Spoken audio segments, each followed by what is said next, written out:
So welcome to It's Not All About the Numbers, the leadership podcast that doesn't just focus on the bottom line. Hi, my name is Chris and that is Mike. Hi everyone. And today our co-host is Simon Bullmore, a fractional chief marketing officer, CMO. And today also a 90s throwback DJ, because I'm loving that t-shirt. Welcome, Simon. Lovely to be here. Thank you.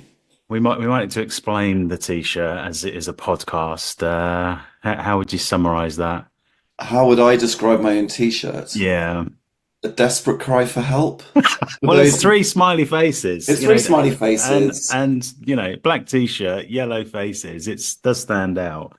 I hit my creative pinnacle in my late teens, unfortunately, and being involved in the burgeoning electronic music scene in France. So a great time of my life, and one that I'm reaching back to. Monsieur Laurent Garnier and co, right?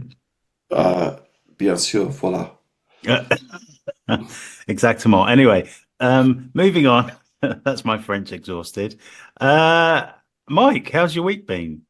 It's been a busy week, good week. The thing that's top of my mind at the moment is it's hot outside. The sunshine has finally arrived, which means two things, which means everybody's happier, which is great. Yeah. But it also means that when I take the dog on a walk, we have to always now involve a river, because the one dog that's no longer behind me, which is not great on a podcast, but the one dog that's not behind me loves to run around, and she gets so hot we have to involve a river on any walk, and she just throws herself into it. So this morning has been dogs throwing themselves in rivers. Sounds fun. And on the work front, much going on? You're not in Ethiopia?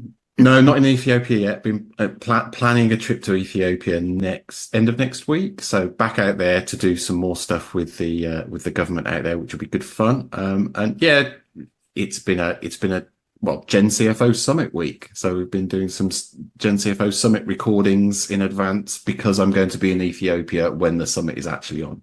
Yes. And again, a little peek under the curtain there as to the amount of juggling that goes on with these summits. But appreciate that. Sounds like a fun week. And yeah, I agree with you on the weather front. Simon, how about yourself?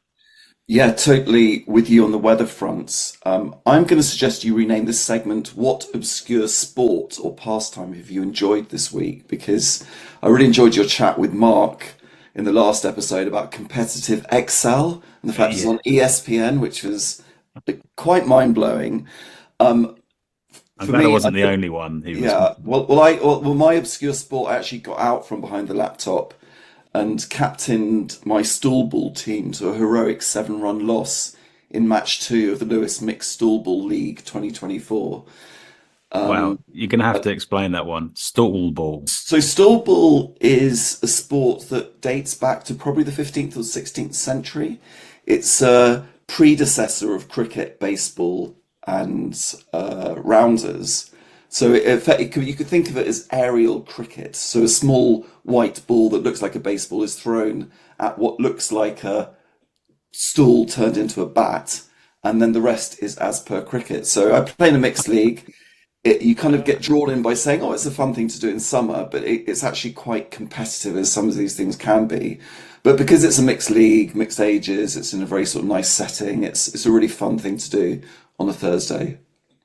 Love it. That sounds brilliant. I've never heard of that, and I've been around a lot of softball leagues and cricket leagues. Yeah. But is that just where you live thing, or? It's a Sussex and Hampshire thing. There are stool ball leagues elsewhere.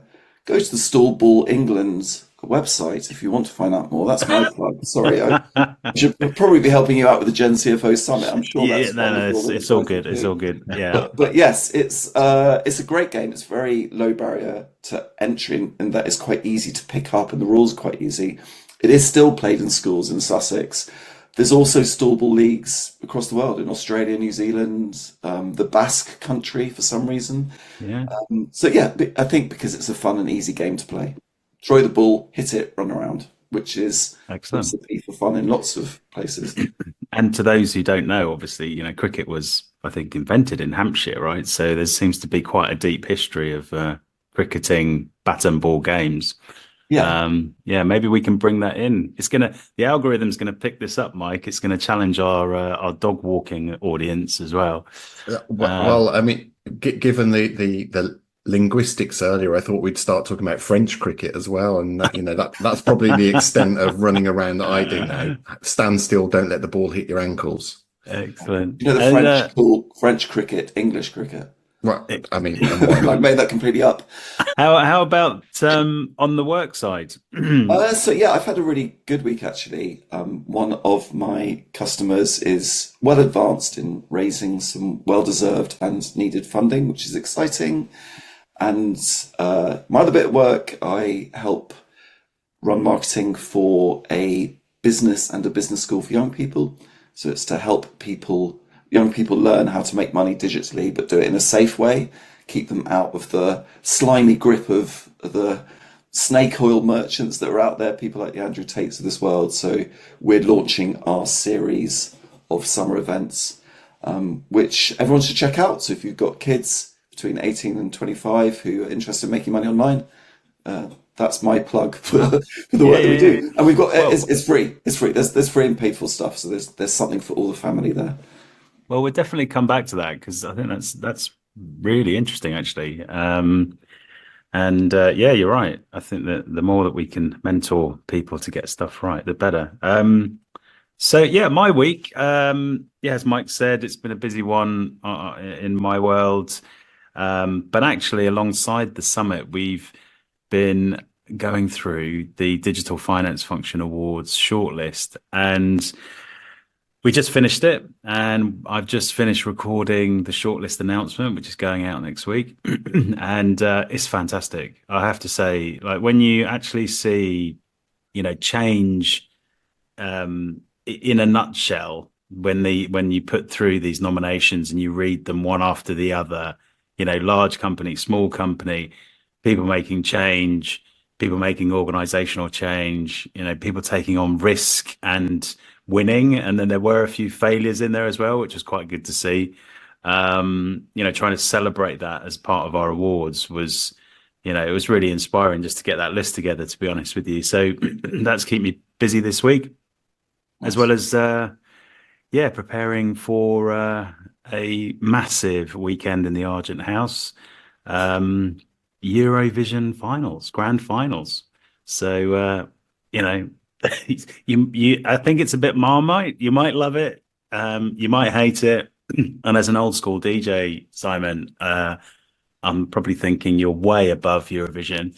Oh, no, the complete opposite. Eurovision is a big thing, not only in my house, but in my circle of friends. I wouldn't say it defines my circle of friends, but it almost does. There's a very tight Venn diagram if you want to look at the data story behind that.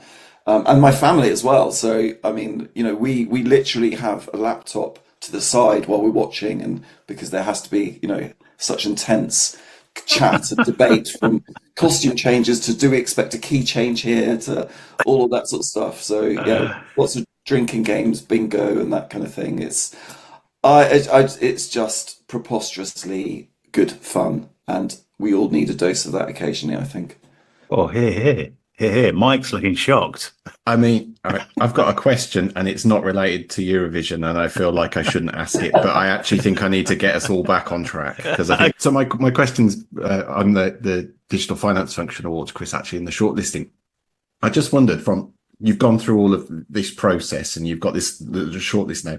Are there any kind of is there like 2 or 3 characteristics that you're seeing in the things that are coming through that are common?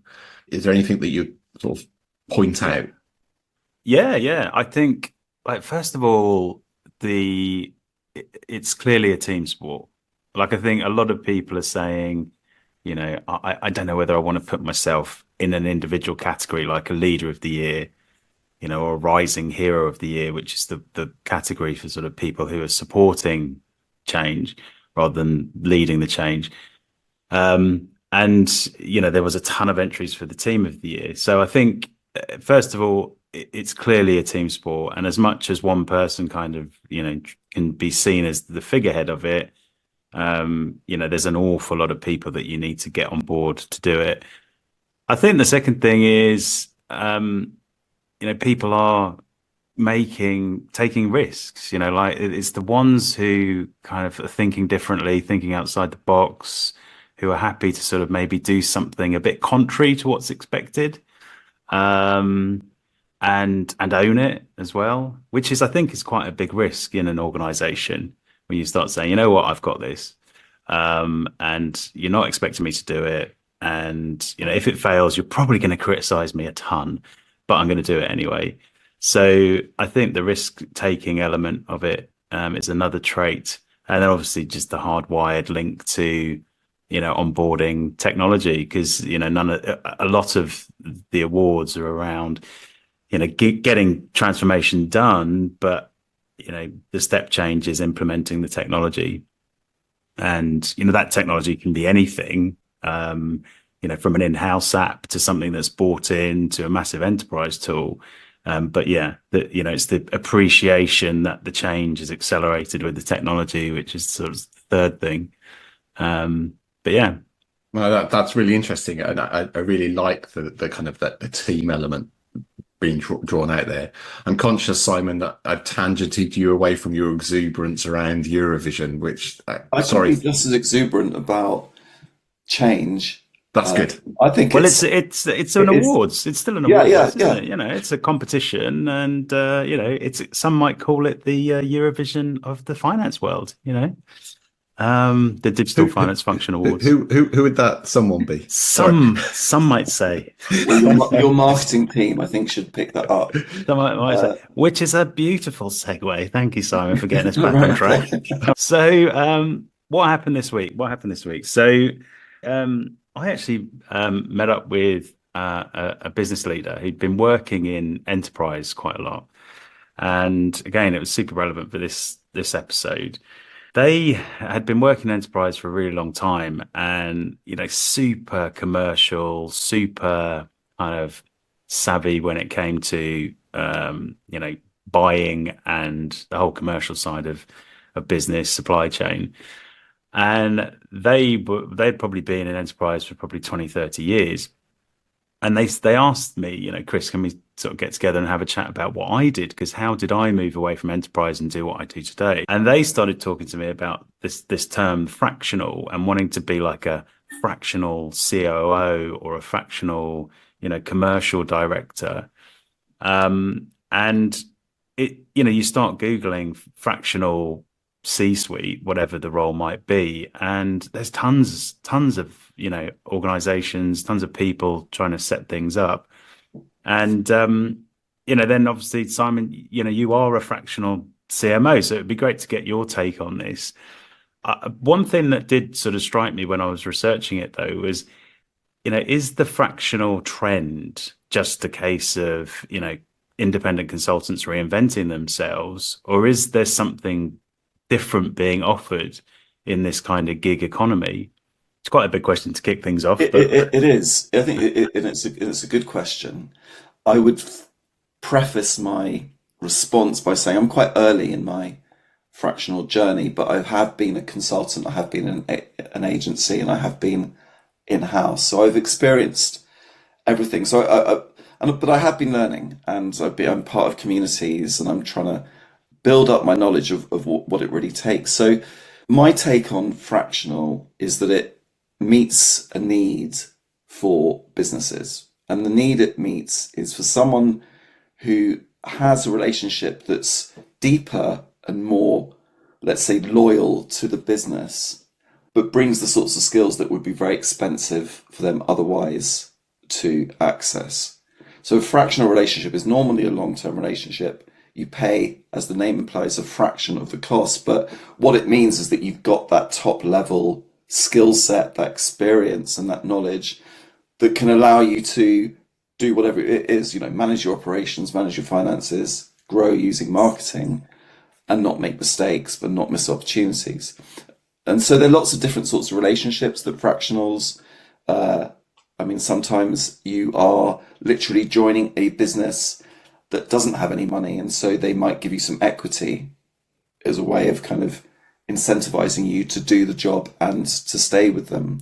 But generally, it's a 6 to 12 month engagement where you give a set amount of time with a set remit, but in any other way, you behave as if you were that person on the C-suite.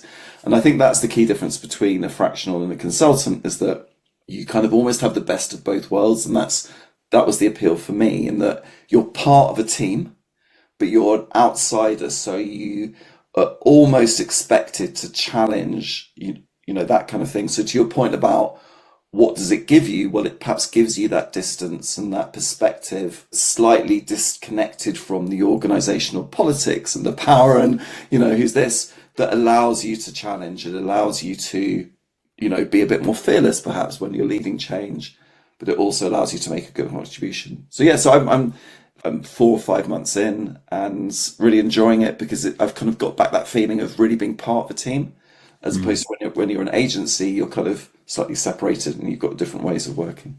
That's really interesting. And you said in there, fraction of the cost, because in my head, when I hear fractional, I think fraction of the time.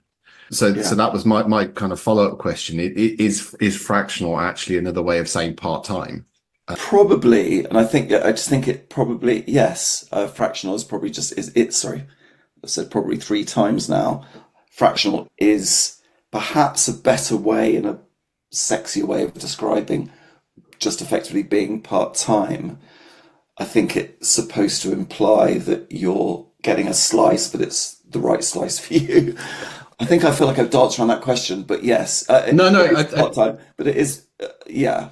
I think you actually answered it with the fraction of the cost and the remuneration bit, and you might get a bit of equity. I think that actually, I almost was loath to ask the question because I think you almost answered it earlier.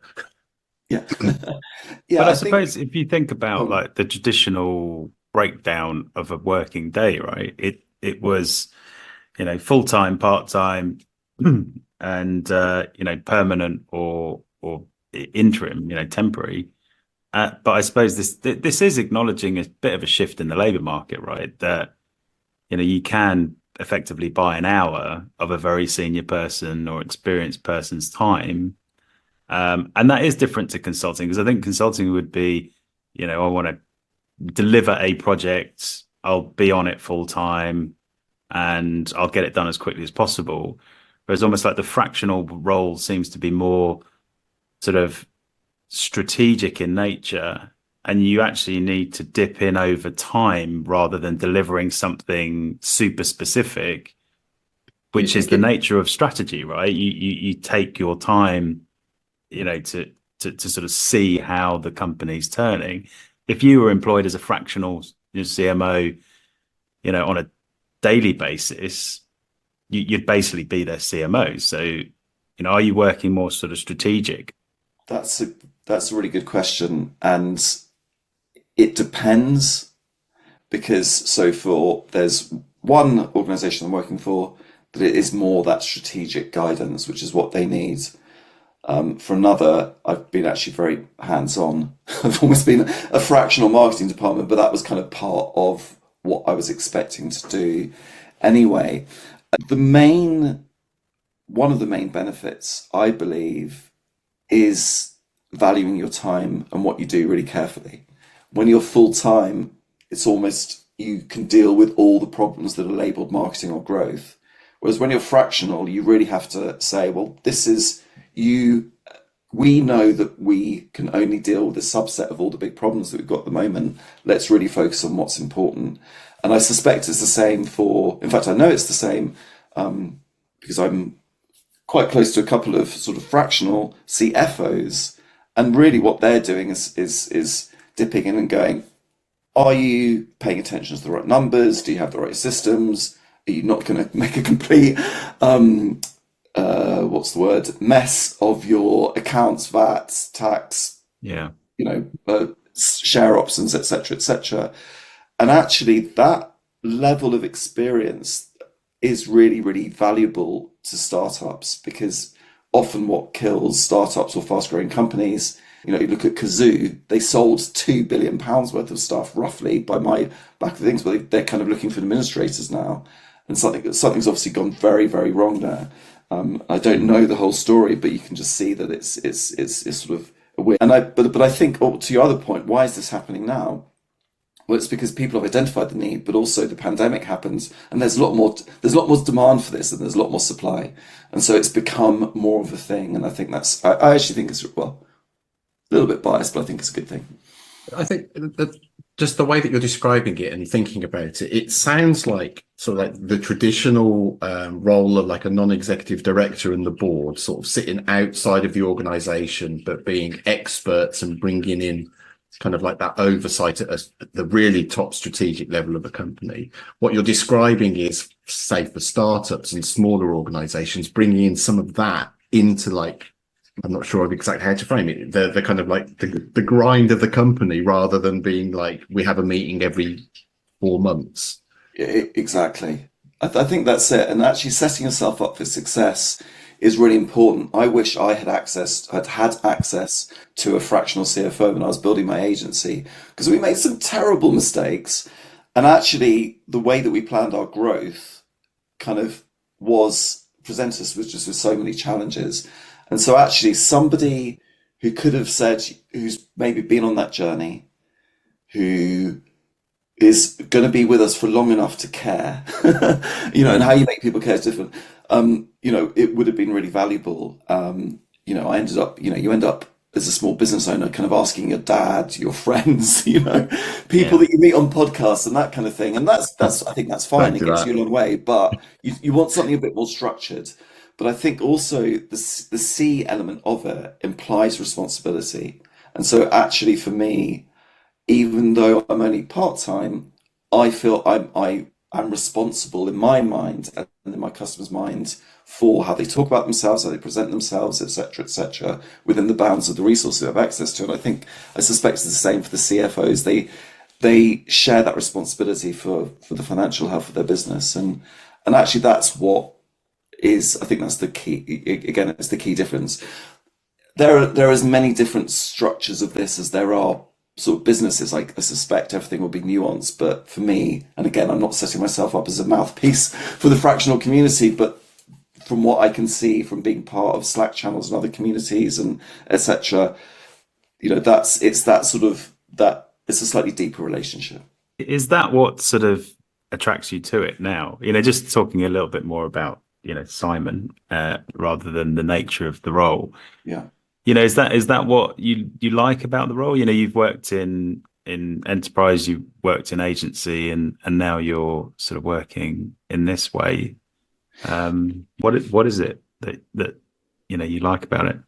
Yeah, so I ran a digital marketing agency for 7 years, and I always loved the strategy element to it, but I've always felt a little bit separate from the success and failures and just ongoing world of the customers. And so it's just really been nice to really feel that sort of sense of responsibility, to feel part of the team, and not just to sort of say, hey, we've done a great job. And you kind of miss that.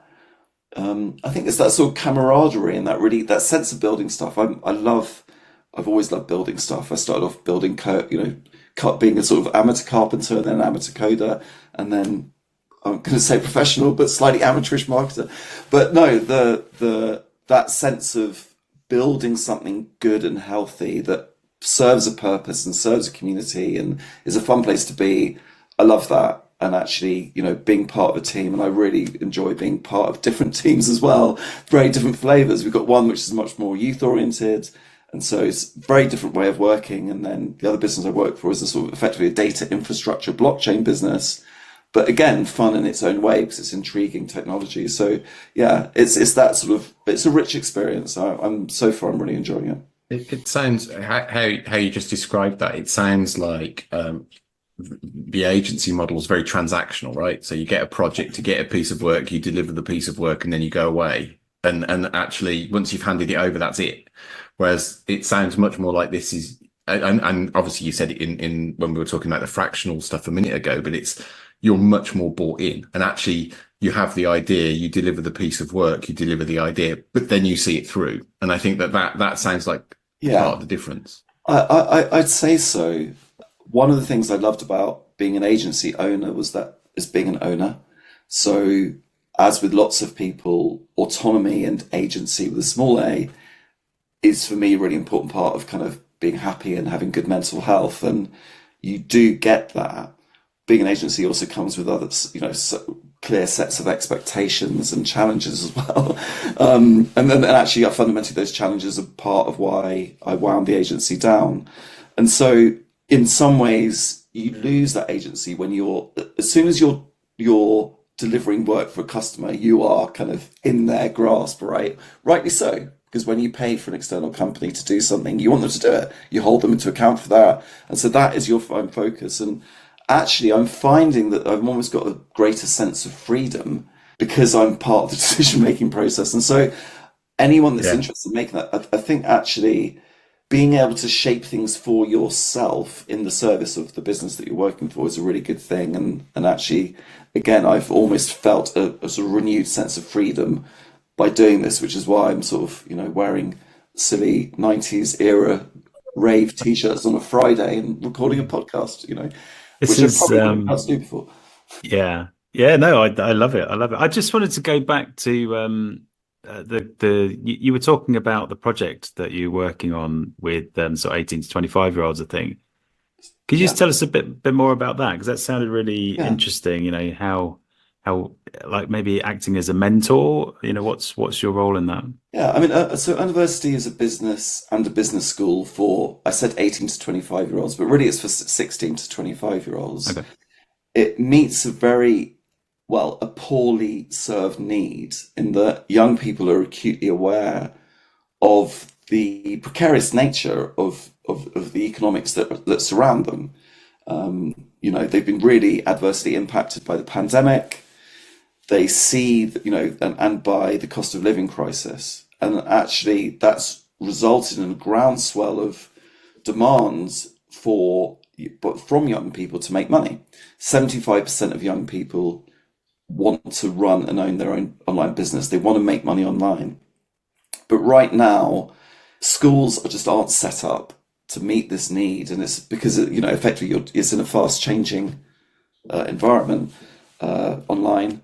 And the only other options are kind of the snake oil merchants that will sell you their money making system, and effectively the money making system is money making for them.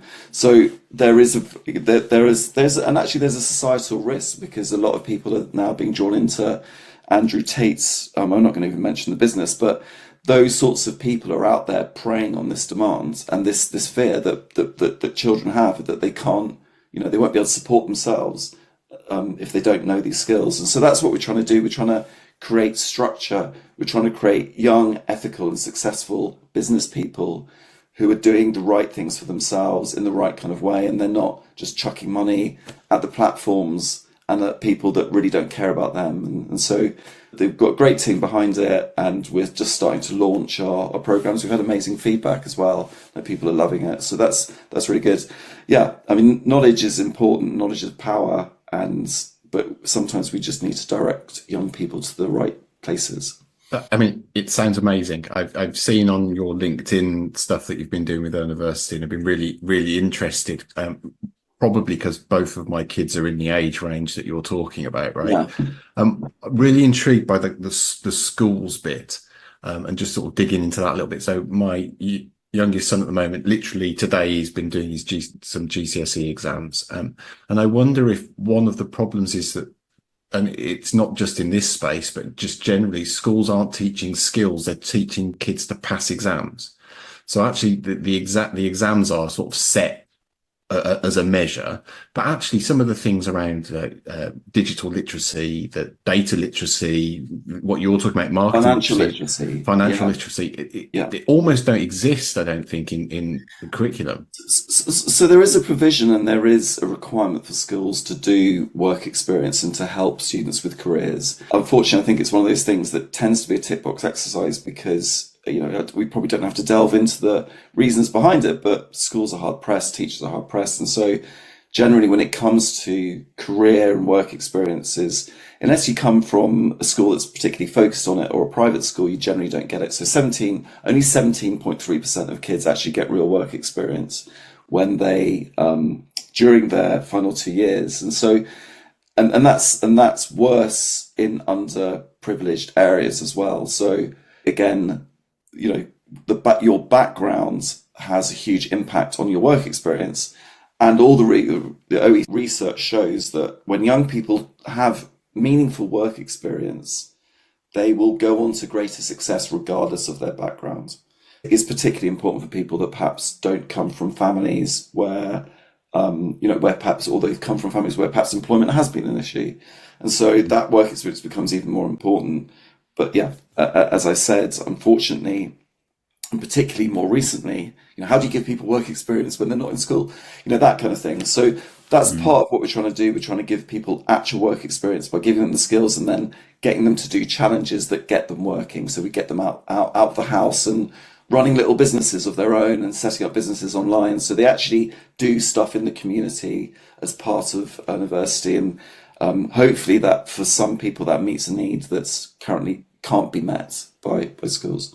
It's brilliant work, and I applaud you for doing it. And I think there is a massive opportunity. This is a leadership podcast, and I think that actually is a massive sort of call to leadership to support these sorts of things, right? Big or small. Yeah, we're looking for corporate partners to not only help us understand what are they looking for in school leavers, because employers are always saying people don't have the data literacy, the financial literacy, the numerous, all of these things are lacking, unfortunately, in school leavers. And so a relationship with business leaders is something that we are actively looking, and we've had some sort of, we are having ongoing conversation with banks, etc. So yeah, I think people recognize it. Yeah. The world of work is changing so quickly that it's very difficult for education to keep up, right? I don't want to talk about Gen AI, but that's just one example. I don't definitely see that in some of the non-exec work that I do, but I do think though that apprenticeships, for instance, have been there for a very long time, but the uptake on apprenticeships, for whatever reason, I don't know what it is about it, has been super low, and it does seem to be a great opportunity for people and employers, to kind of get people into the workforce in a slightly different way. Yes. I don't know whether you've touched on apprenticeships in the work you've done. So yeah, I think one of our co-founders comes from that world and understands that world. There are certainly increasing numbers of young people who are disengaging with school because it doesn't meet what they perceive to be skills and the experiences they need for the modern world. And so 1 in 5 young people is predicted to drop out of school for precisely that reason, because they just don't believe that it meets, they're not learning the stuff that they see is happening out there. Where's the generative AI, the digital marketing, the financial skills on this curriculum? They're just not there. So yeah, so yes, I'd agree with what you're saying. But I think there is a bit of an uptick. I haven't seen the latest stats. I think people are saying, well, does a traditional degree path meet my needs? But I just wonder what sort of challenges that then opens up for finance directors and finance leaders. Does that give them? And I know I think there are apprenticeship programs in finance, but I'd be interested to know what you think finance leaders are looking for in school leavers. Yeah, well, it's a huge question, and in fact, if you tune into the Gen CFO Summit, there is, in fact, our most popular session, and this isn't BS. Our most popular session is a session called Adapt or Die. Is the qualification still relevant in the digital world? And that just says it all. The fact that, we've got so many people tuning in to listen to that conversation. I think there's a lot of change happening, and people haven't worked it out. And, we'll definitely have that conversation there. I did want to just sort of pick into one thing, though. We have had conversations in the past with sort of young entrepreneurs and people who have done super well out of startup. But do you feel that there is also a bit of a trend in entrepreneurship being sort of sensationalized? You talk about being a small business owner and how hard it is, but when you go on to sort of TikTok and the like, it's kind of like be your own boss is probably a motivation for a lot of people, but it's kind of pitched as easy, or do this and, you can profit. And it's like, but actually, as we all know, it's not quite that straightforward. So, how do you manage the message? Or first of all, do you agree with that? Is it being sensationalized, and how do you manage that? Yeah. Um, it'd be difficult to say it's not been sensationalized. I mean, tech entrepreneurs, people, side hustle entrepreneurs, Dragon's content Den, creators, The all these sorts of Apprentice. things Yeah.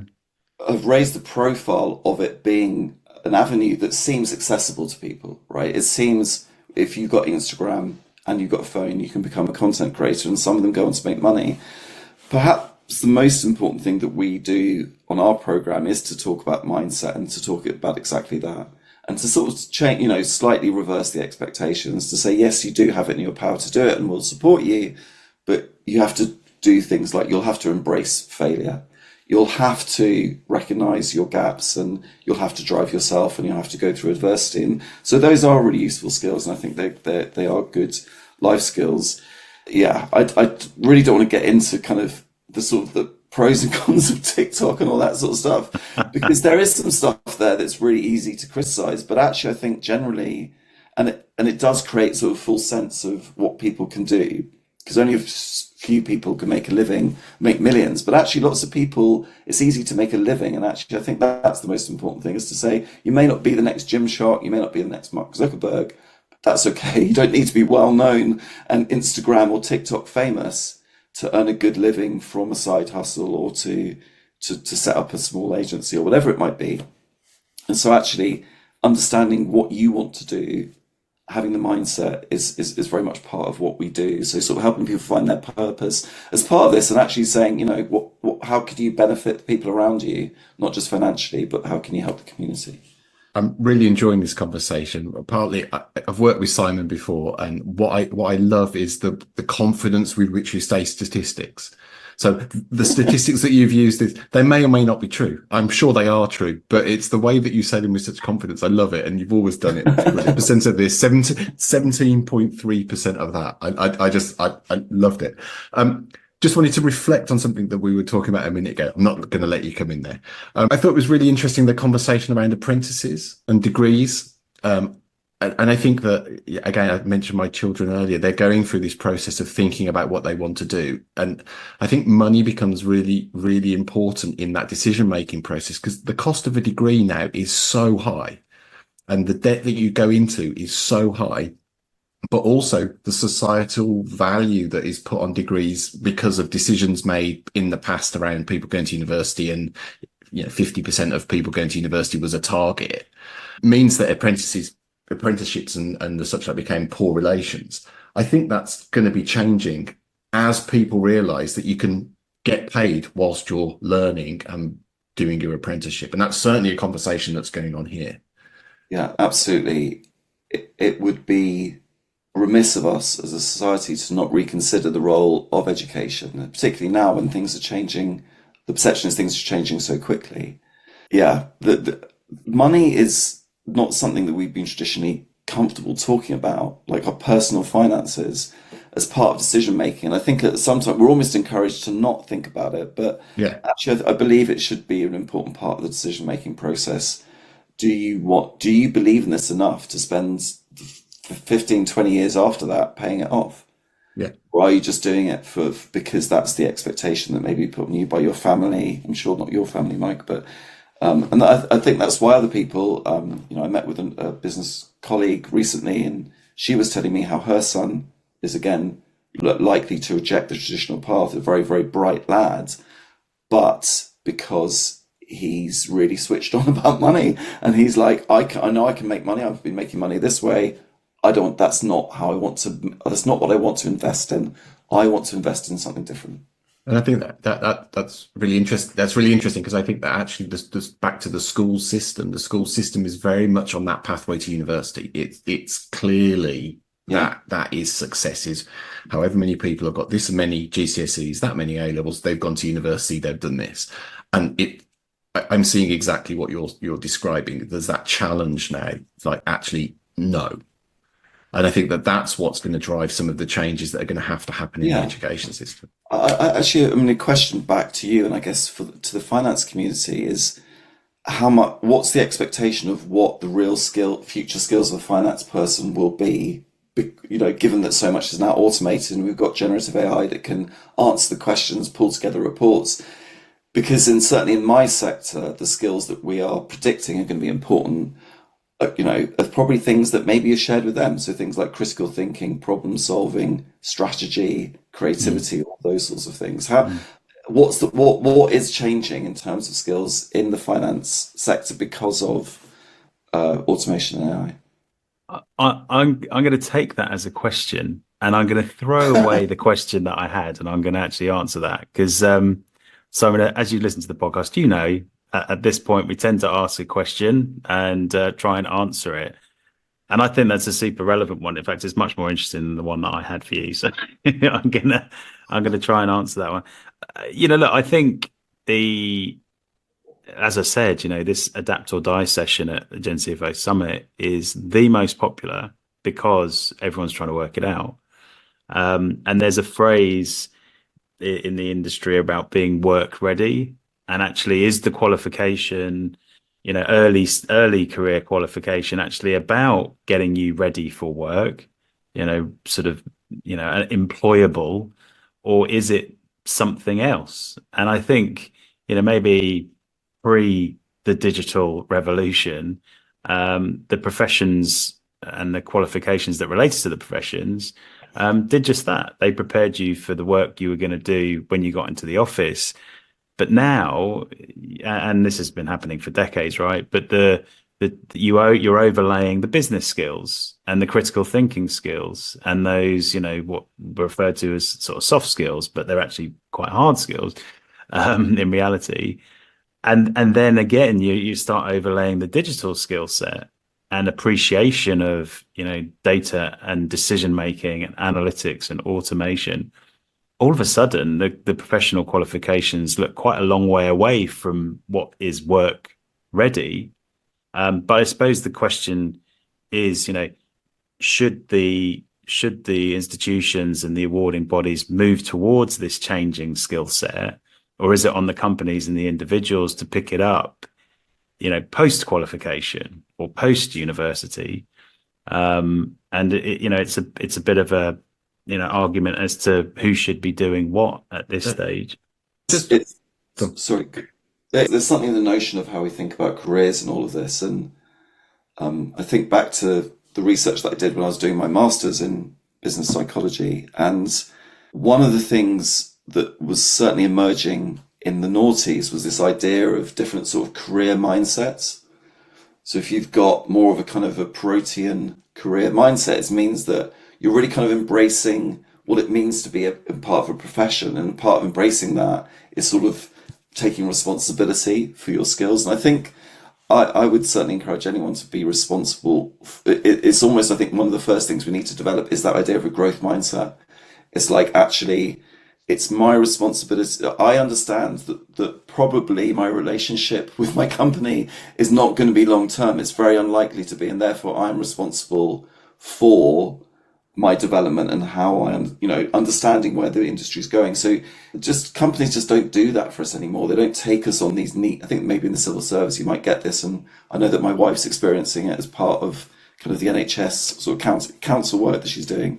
But, these sorts, for the rest of us who aren't in those sorts of professions, that sort of structured thing of what we need is just not there. And so I certainly think that's been almost the first thing that we need to impress upon people, is that ability to learn and adapt yourself. It won't come from anyone else. So I think there's something else. So I agree with that, and I think there's something else in what we're seeing as well. So Chris and I did a session yesterday. We recorded a session yesterday around like the translator role. And Simon, you and I have talked about the translator role before, and I think that what the translator being this person or these people that sit within teams that can like talk to other teams and work with other teams. But I think the logical extension of that for finance and everywhere actually is that more blended teams are coming about. So you don't just need in your team, in this case, the finance qualification. You might need somebody with a finance qualification, but somebody that does digital, somebody that understands law around data, and they need to work together as a blended team to achieve the outcome that you're trying to do.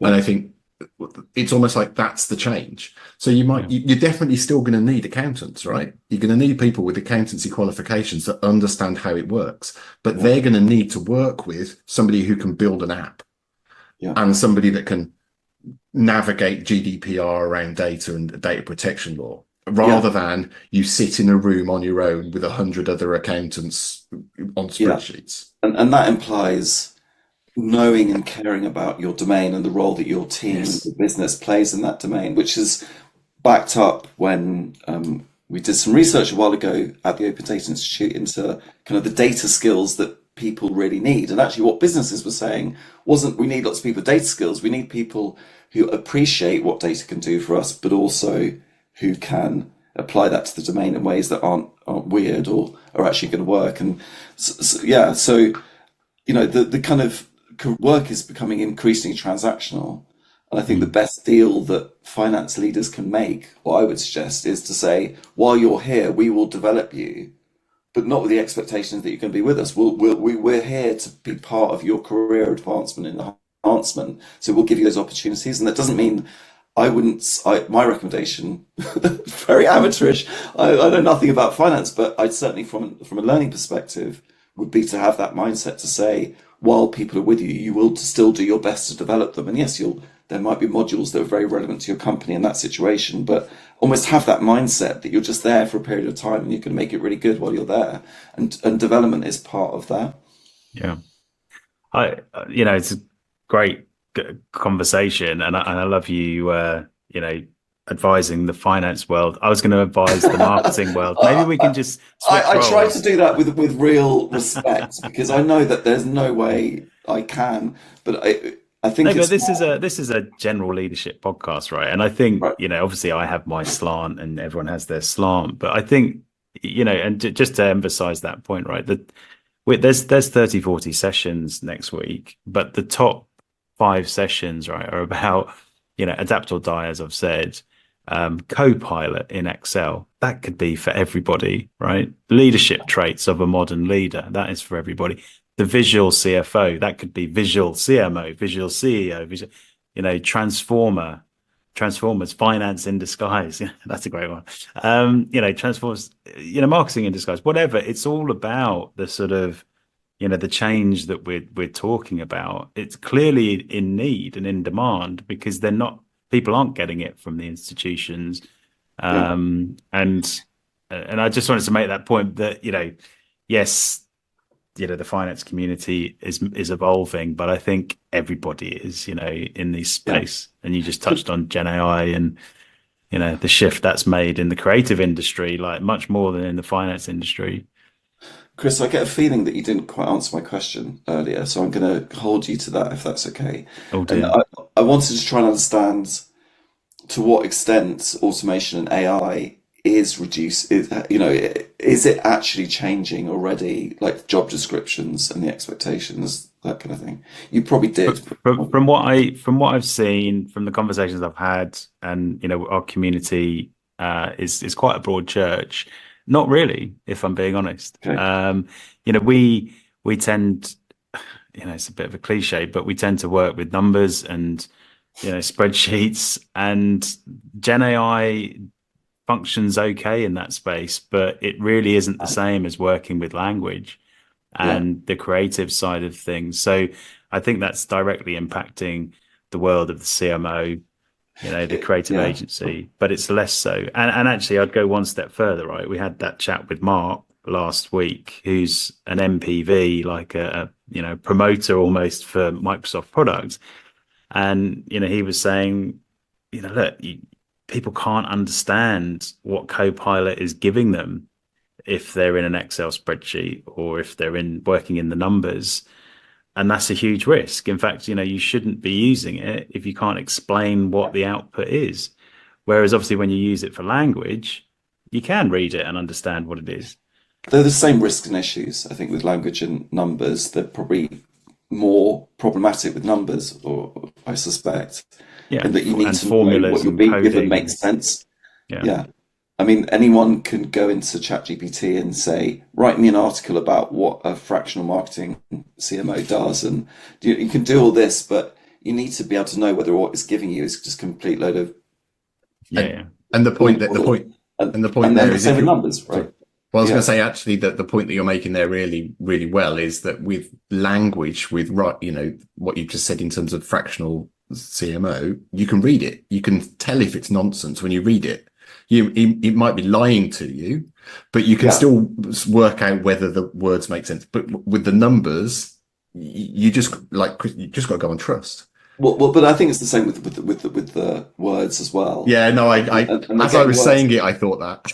But the rumor is that the next iteration, the next product that OpenAI are going to. Oh, sorry, I know this is the obligatory. We've got to talk about Gen AI on a podcast segment, so sorry about that. But the rumor is that mathematical capabilities are coming in these models.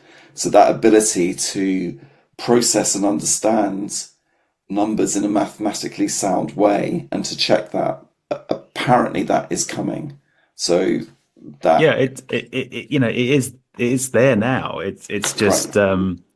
I suppose back to Mike's translator point. It's like if you cannot translate, then don't use the translation. Yes. And I think it may be right, but it's whether if you're questioned on it, and it's what you're saying as well. If you're putting words in front of someone, a new brand strapline, and someone says, well, why this strapline? What's the thinking behind this brand?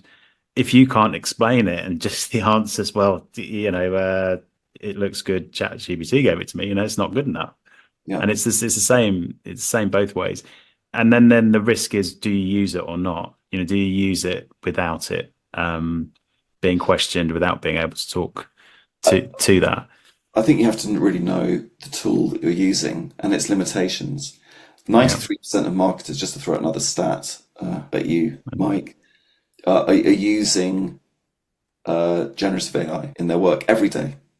So 93%, because it helps us do things that are actually quite challenging to do. So copy editing, mass ideation of things, that kind of thing.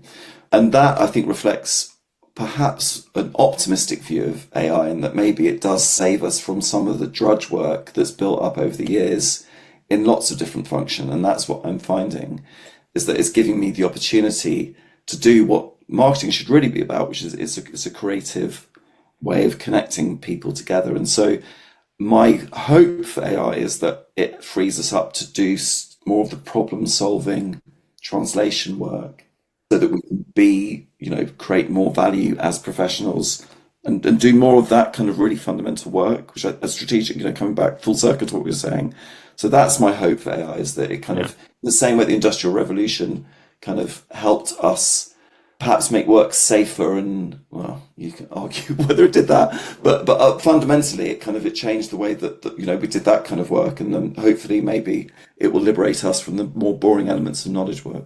Well, amen to that. I am conscious of time, and Mike is poised with his good data, bad data.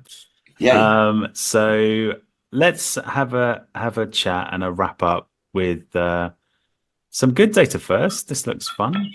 So the good data here is actually part good data, part shout out. So I've got a friend from university whose name is Rohan Kalitharan, and he's a mental health campaigner. Does other things as well. He has a proper job as well, but he's known as a mental health campaigner. And he is just about this weekend to compete in his 99th marathon. And I think he's done these in the last under 10 years. And actually, it's 46 marathons in 43 weeks he will have completed at the end of this weekend, as part of trying to do 52 marathons in 52 weeks for his 50th birthday. So that's no present. That's no present. Well, does he have artificial knees or something? Because I am exceptionally proud of him as a mate, because he definitely wasn't a runner about 10 years ago, and he really, really is now. And actually through this, it was all about him managing his mental health, his own mental health, and getting involved in it. But he's raised an absolute fortune for mental health charities. And the one that he's raising for at the moment is called James's Place Charity, which is a charity that helps men at risk of suicide. So it's absolutely fantastic bit of work. So yeah, it's a data thing, 52 and 52, 46 and 43, but actually it's a phenomenal thing that he's done as well. What an achievement. What achievement. Well done. So That's Rohan Kalisharan. Yeah. Kalisharan Ran. There you go. Putting us all What's to in a shame. name? Thanks for bringing. I mean, yeah, and I know this is not all about me, but it does make me feel. I just think that's incredible. I've just got so much respect for someone that can do that. Yeah. And it's just physically as well as mentally. Oh yeah, totally It's amazing. I'll struggle to run 52 minutes, let alone 52 marathons in 52. But hey, amazing. And to wrap up, some bad data. Yeah, this is just me. This is a gripe. This is almost like any other business on Fighting Talk. If you've ever listened to Fighting Talk, it's like, what do I want to rant about? So I'm, as some people will know, I'm diabetic. I've talked about it on the podcast before, and I've just been to pick up my prescription for insulin, which is the thing that keeps me alive. And for the third time, so the third month in a row, my pharmacy has no insulin, cannot source the insulin that I use. And the thing the reason it's bad data and it's slightly ranty is I kind of expected it and said, can you do, if you can't get it, can you let me know? So then I can put in place contingency. And lo and behold, on the prescription form that they've got this ask, did they let me know? No. Do I now have to scrabble around Dorset to over the weekend and early next week to find insulin? Yes.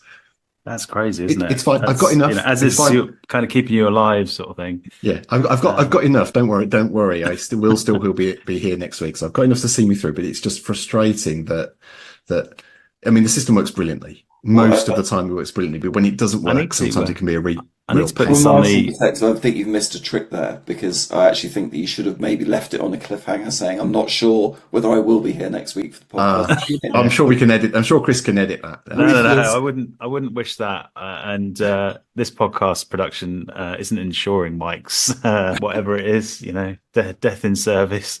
So let's avoid. No appearance fee either. No, this is all about love. And that's what drives us, Simon. That's what I'm feeling as well. I feel like I've been paid with love. Absolutely. It's right back to the 90s now, isn't it? We've gone full circle back to the 90s. What is love? What is love? Anyway, it's definitely time to go.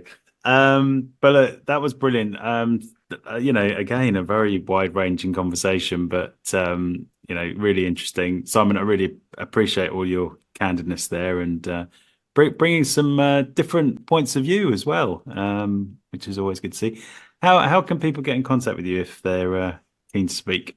Find me on LinkedIn, Simon Bullmore, Bullmore, because then you can see what I talk about as well and decide whether you want to allow any of that into your world. I think we all need Simon's t-shirts in our world, so maybe that's a little side hustle that you can everyone's got a side hustle, but excellent stuff. Well, anyway, thank you again. That's thank you from me. Thank you, Mike. Thanks, everyone. And remember, it's not all about the numbers.